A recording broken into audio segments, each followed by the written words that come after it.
Dnes na liste v kalendári prvý deň je v januári, preto verná starým zvykom pripájam sa k vinšovníkom a prajem vám v novom roku úspech v každom žitia toku, veľa šťastia, zdravia veľa a všetko, čo si len vaše srdce želá.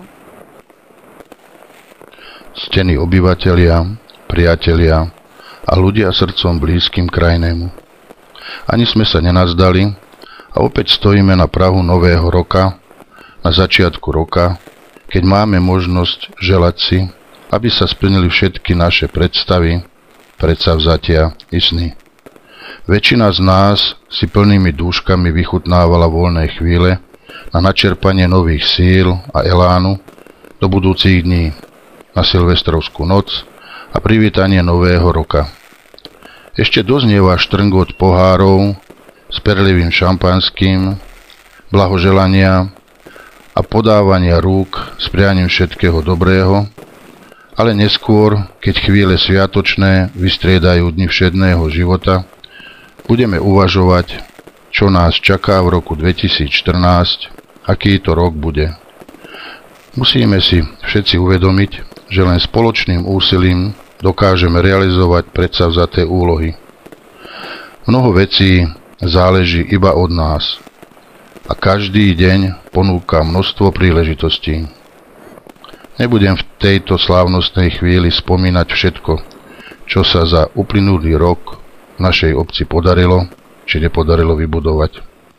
Iste ste to v priebehu roka sledovali, prípadne ste si o tom mohli prečítať v našich novinách alebo na našej stránke obce.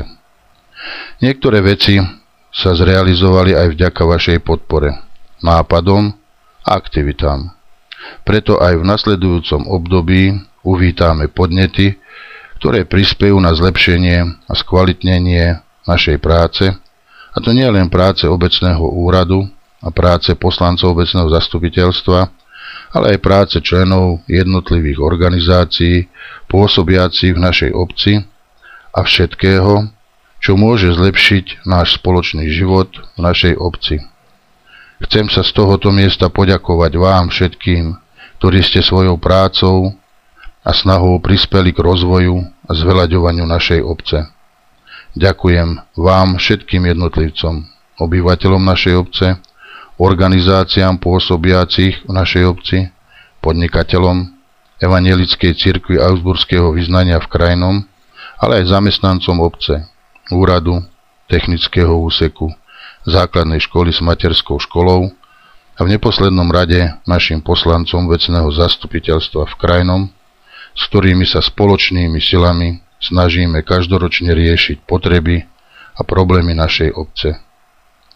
Keď teda dvíhame pohárik so želaniami, keď stisneme podávanú ruku, keď zaleskne sa nám slza v oku spomienkou na tých, čo už nedožili nový rok, keď objímeme svojich blízkych, pamätajme, že život, ktorý žijeme pre druhých, má stále zmysel.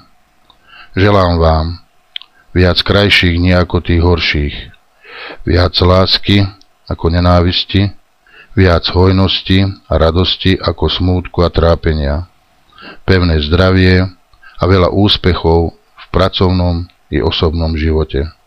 Dovoľte, aby som vám poprial príjemný, krásny a pohodový novoročný deň.